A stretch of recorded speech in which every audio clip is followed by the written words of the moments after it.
శరన్నవరాత్రుల్లో 4గో రోజు అమ్మవారు లలితా త్రిపుర సుందరిగా దర్శనమిస్తుంది. త్రిపురాత్రయంలో 2వ శక్తి లలితా అమ్మవారు. దేవి ఉపాసకులకు ఈమె ముఖ్య ఉపాస్య దేవత. త్రిగుణాతీతమైన కామేశ్వర స్వరూపం ఈమె.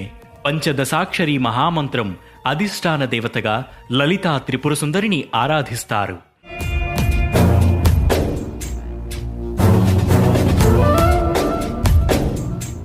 సకల లోకాతీతమైన కోమలత్వం కలిగిన మహామూర్తి ఈమె.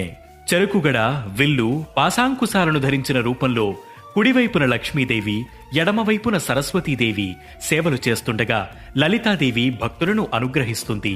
దారిద్ర్య దుఃఖాలను తొలగించి సకల ఐశ్వర్య అభీష్టాలను సిద్ధింపజేస్తుంది. లలితా త్రిపుర సుందరీదేవి విద్యాస్వరూపిణి, సృష్టి స్థితి సంహార రూపిణి. కుంకుమతో నిత్య పూజలు